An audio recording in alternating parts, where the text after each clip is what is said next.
오늘 우리에게 주시는 하나님의 말씀은 누가복음 5장 1절에서 11절의 말씀입니다. 다 함께 일어나셔서 하나님의 말씀을 경청하겠습니다. 무리가 몰려와서 하나님의 말씀을 들을새 예수는 게네사렛 호숫가에 서서 호숫가에 배 두 척이 있는 것을 보시니 어부들은 배에서 나와서 그물을 씻는지라. 예수께서 한 배에 오르시니 그 배는 시몬의 배라. 육지에서 조금 떼기를 정하시고 앉으사 배에서 무리를 가르치시더니 말씀을 마치시고 시몬에게 이르시되 깊은 데로 가서 그물을 내려 고기를 잡으라. 시몬이 대답하여 이르되 선생님, 우리들이 밤이 새도록 수고하였으되 잡은 것이 없지만은 말씀에 의지하여 내가 그물을 내리리이다 하고, 그렇게 하니 고기를 잡은 것이 심이 많아 그물이 찢어지는지라. 이에 다른 배에 있는 동무들에게 손짓하여 와서 도와달라 하니 그들이 와서 두 배의 채움에 잠기게 되었더라. 시몬 베드로가 이를 보고 예수의 무릎 아래에 엎드려 이르되 주여, 나를 떠나소서, 나는 죄인이로소이다 하니, 이는 자기 및 자기와 함께 있는 모든 사람이 고기 잡힌 것으로 말미암아 놀라고 세베대의 아들로서 시몬의 동업자인 야고보와 요한도 놀랐습니다.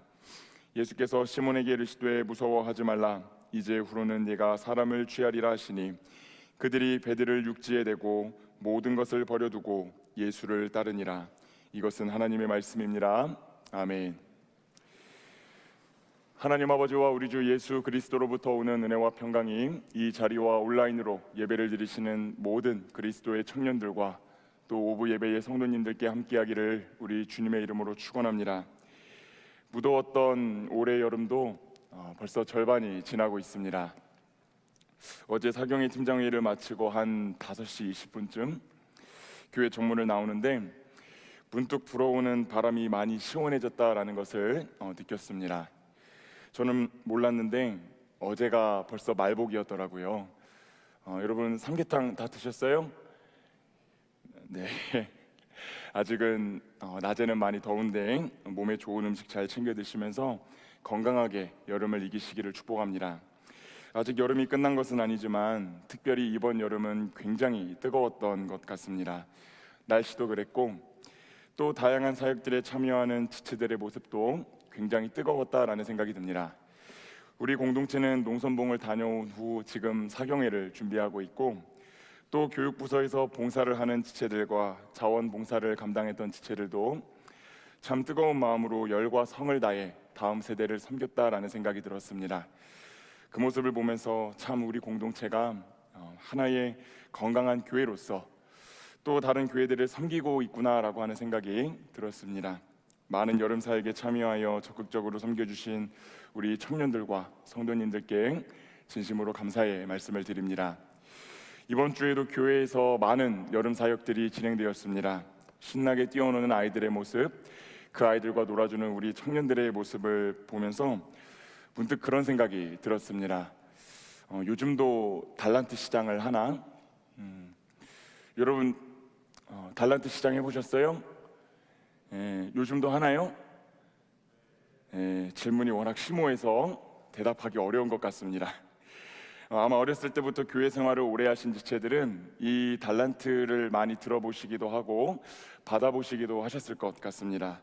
저도 학창 시절에 교회를 출석하면 꼭 여름 성경학교 때마다 이 달란트 시장을 했던 기억이 납니다. 예배 출석하면 1달란트, 예배 끝나고 공과 공부까지 하면 2달란트, 암송 구절 다 외워오면 3달란트, 그렇게 뭐 하면 몇 달란트 해가지고 언젠가 한번 대략 한 80에서 90 정도 되는 달란트를 모았던 것이 기억이 납니다. 꽤 많이 모았죠. 그런데 달란트를 가득 모은 저는 그렇게 여름 성경학교만을 목이 빠지게 기다렸는데, 그렇지만 원하는 상품으로 교환을 할 수가 없었어요. 왜냐하면 그 상품이 100달란트였기 때문입니다. 그때가 초등학생 때였는데 여러 생각이 들었습니다. 나만큼 많이 모을 수 있는 친구들이 없는데 저 상품은 도대체 누가 탈 수 있을까? 그리고 저는 그때 큰 깨달음을 하나 얻었습니다. 교회라는 곳이 내 생각보다 굉장히 치사한 곳이구나. 지금 웃으시는 분들은 다 당해보신 분들이에요. 그리고 그 달란트 시장을 기획한 분은 우리 아빠였어요. 목사가 여기까지만 하겠습니다. 아무튼 그런 험한 일을 겪었음에도 제가 목사가 됐다는 사실이 신기하기도 하고 나는 은혜로 목회해야겠다라는 생각을 해보면서 혼자 추억 여행을 하는 그런 한 주를 보냈던 것 같습니다. 그런데 문득 그런 생각을 해보게 되었습니다.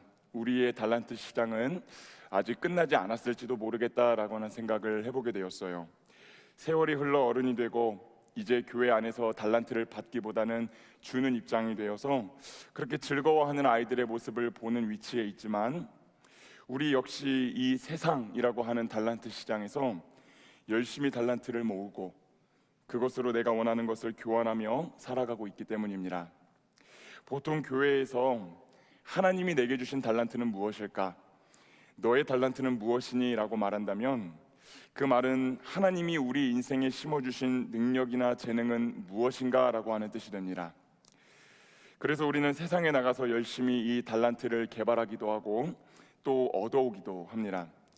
대학 강의에 출석하여 1달란트, 과외나 아르바이트를 하며 1달란트, 또 콩쿨이나 공모전 등에 나가서 1달란트, 입상하면 3달란트, 내가 원하던 자격증을 따면 5달란트, 그렇게 개발되어지고 얻은 능력이나 혹은 재능이라는 달란트를 바리바리 모아서 제일 비싼 상품으로 교환하려고 한다라는 것이지요. 그 제일 비싼 상품은 내가 정말로 가고 싶은 대학이나 대학원일 수도 있고, 아니면 직장일 수도 있고, 어떤 관계일 수도 있습니다. 그렇게 우리는 나의 능력과 재능을 한데 모아서 이 세상의 어떤 것으로 교환하며 살아갑니다. 그런 의미에서 달란트 시장은 끝나지 않았고 앞으로도 끝나지 않을 것입니다.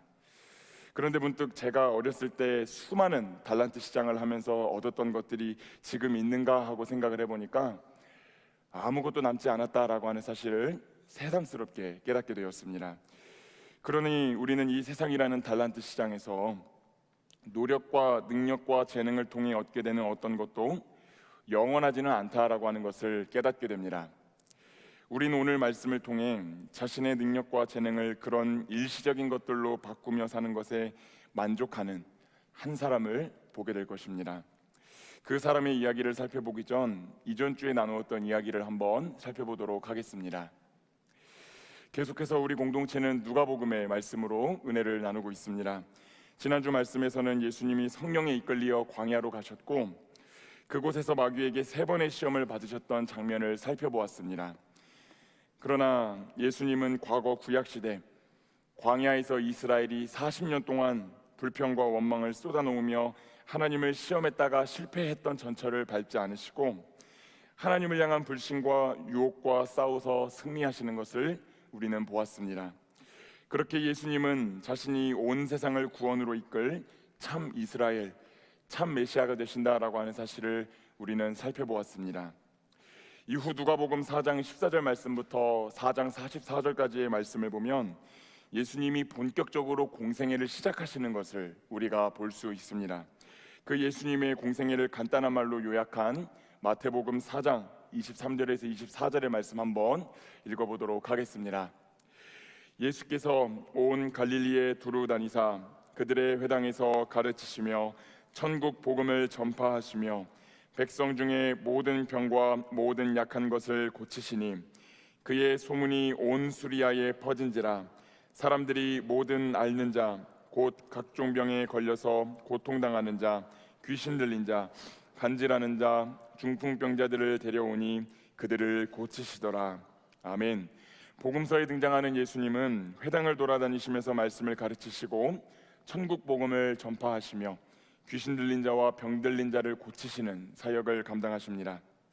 실제로 누가복음 4장 14절에서 44절을 살펴보면 예수님은 회당을 돌아다니시면서 말씀을 가르쳐 주시고 하나님 나라 복음을 전파하십니다. 특별히 회당 안에서 더러운 귀신에 들린 사람을 고치시고 베드로 장모의 중한 열병을 고치시며 그 외에도 수많은 병자들을 고치셨다라고 기록합니다.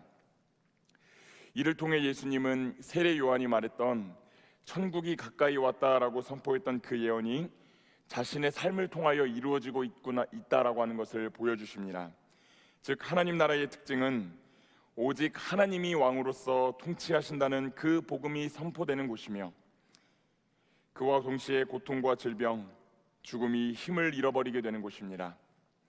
예수님께서 이루시는 하나님 나라는 사탄 마귀의 권세, 죄와 죽음의 권세가 설 자리를 잃고 영원하신 하나님이 주인 되시는 나라입니다.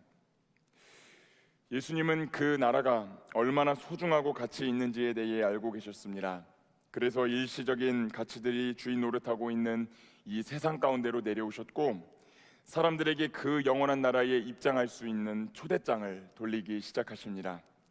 그런데 오늘 말씀을 보면 예수님은 그 나라에 대한 기쁜 소식을 혼자 알리기를 원치 않으셨습니다. 그래서 하나님 나라를 위해 함께 초대장을 돌릴 그 제자들을 부르십니다. 우리 다 함께 누가복음 5장 1절에서 2절 말씀을 한번 읽어보도록 하겠습니다. 무리가 몰려와서 하나님의 말씀을 들을새 예수는 게네사렛 호숫가에 서서 호숫가에 배 두 척이 있는 것을 보시니 어부들은 배에서 나와서 그물을 씻는지라. 아멘.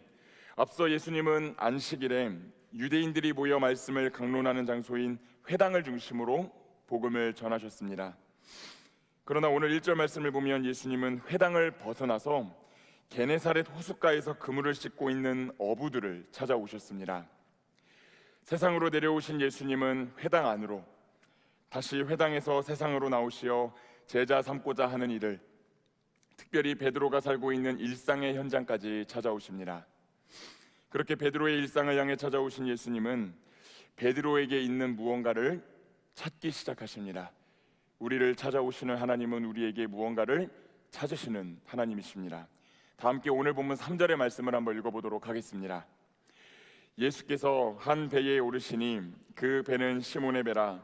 육지에서 조금 떼기를 청하시고 앉으사 배에서 무리를 가르치시더니. 아멘. 여기서 등장하는 시몬이 바로 베드로입니다.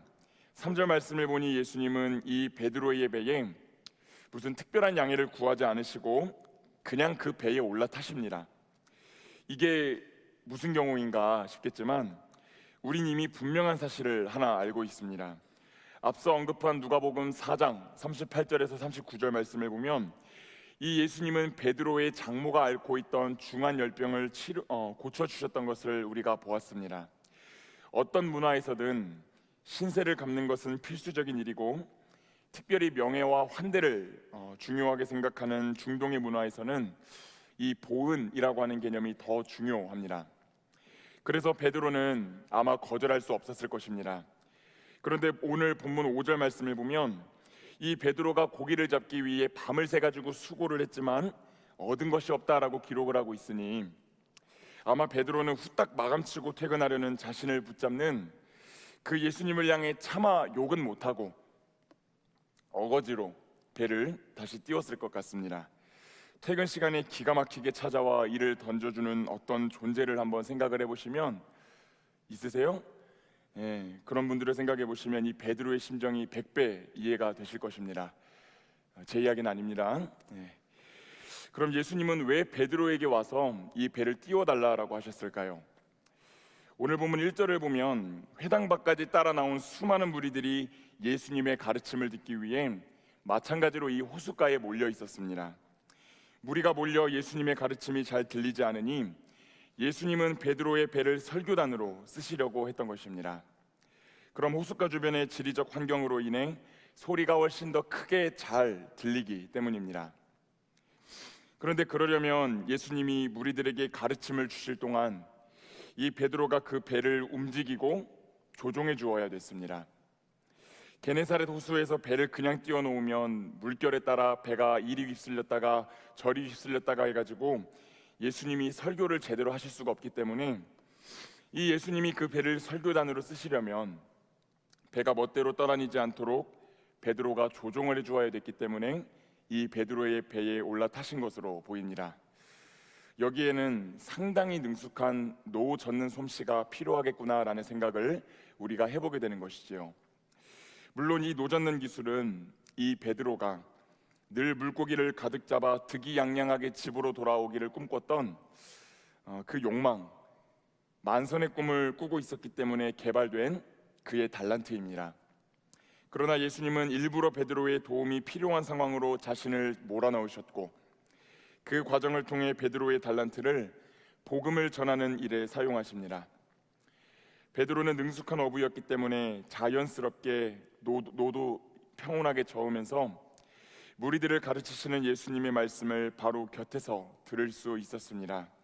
그리고 예수님은 이 만남을 통해 베드로의 삶을 바꾸어 가시기를 원하십니다. 사랑하는 여러분, 오늘 베드로를 찾아오신 예수님은 마찬가지로 저와 여러분의 일상을 향하여 찾아오시는 분이십니다. 그리고 우리가 성실히 살아가며 개발하고 얻은 그 달란트들을 개인의 욕심과 욕망을 위해 쓰기보다 영원한 하나님 나라의 복음을 전하고 충만하게 하는 일에 사용하기를 원하시는 분이십니다. 우리를 찾아오시는 예수님은 하나님 나라를 위해 우리를 부르시고 우리의 달란트를 찾으시는 주님이십니다.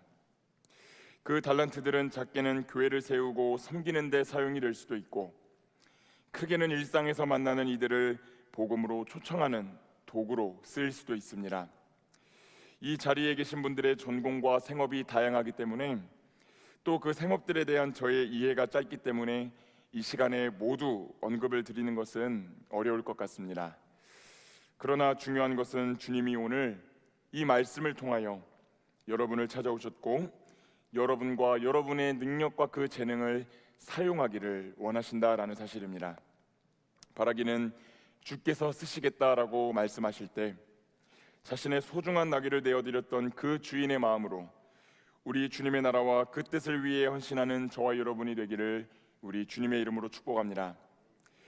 그런데 이 일이 결코 자연스럽게 쉽게 일어나는 것은 아닙니다. 우리가 예수님을 믿고 경험한다고 말해도, 수많은 예배를 드리고 교육훈련에 참여한다라고 말해도 어떤 특별한 계기가 있지 않은 이상 섣불리 실천으로 옮기지 못하는 것처럼, 이 베드로도 예수님에게 은혜를 입었고 바로 옆에서 가르침도 받고 있지만 예수님을 직접 따를 마음은 없어 보입니다. 그래서 예수님은 베드로의 자존심을 긁을 만한 좀 도발적인 부탁을 하십니다. 다 함께 누가복음 5장 4절의 말씀을 한번 읽어보도록 하겠습니다.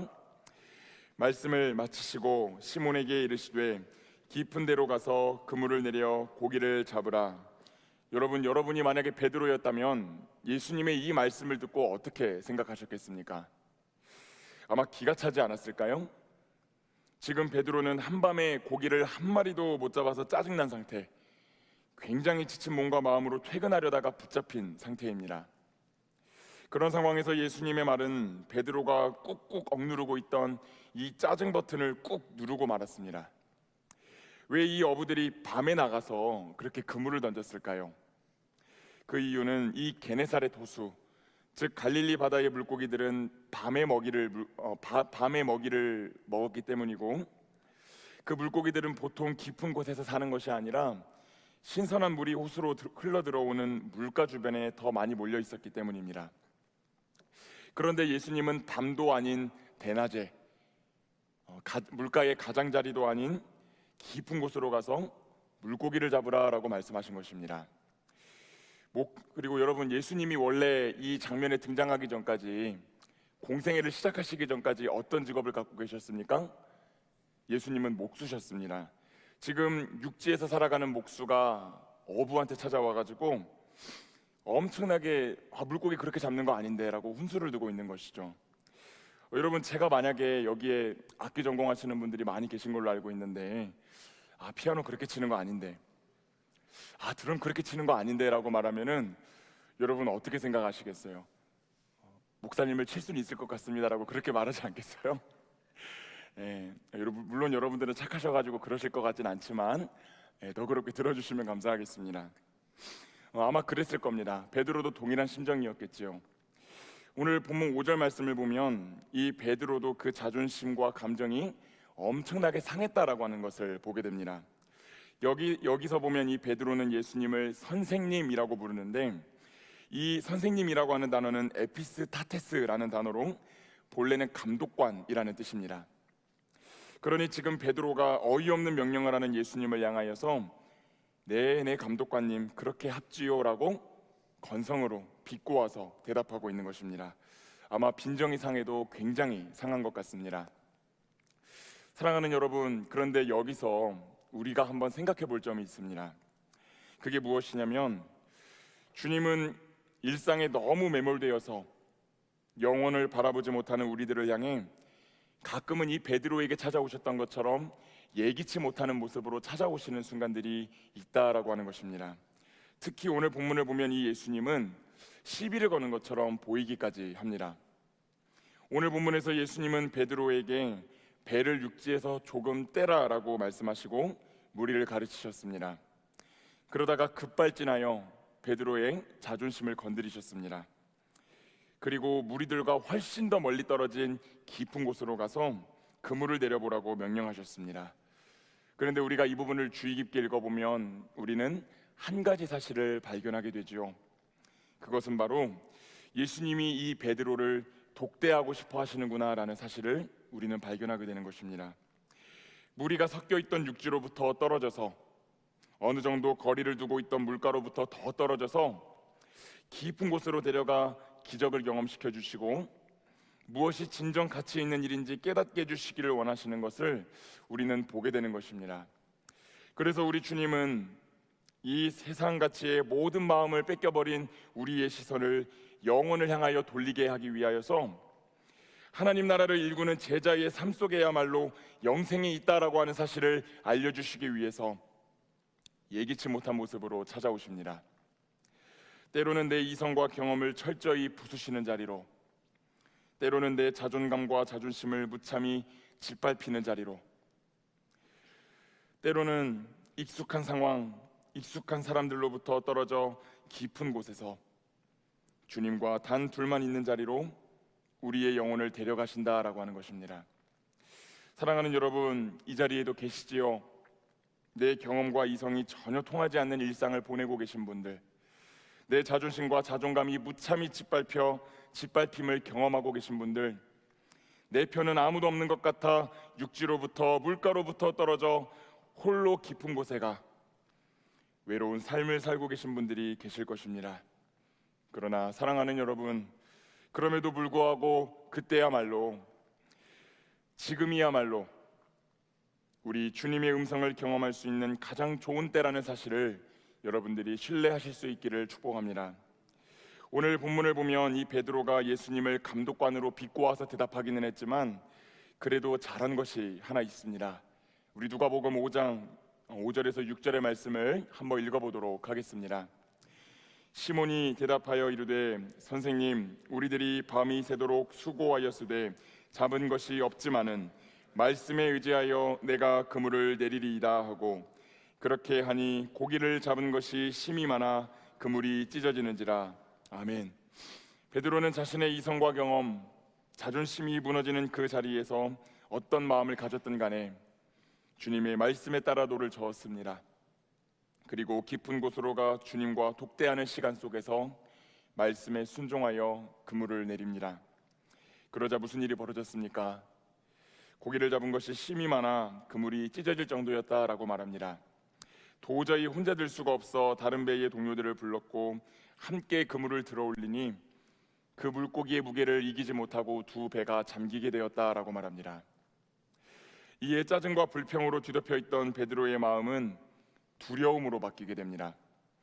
베드로는 그토록 염원하던 만선의 꿈을 이루었지만 그는 자신의 꿈을 아무렇지 않게 잃어버릴 능력이 있으면서도 물질보다 하나님의 말씀을 더 중히 여기고 선포하며 돌아다니시는 예수님 앞에서 자신의 존재가 부정하구나라고 하는 사실을 깨닫게 됩니다.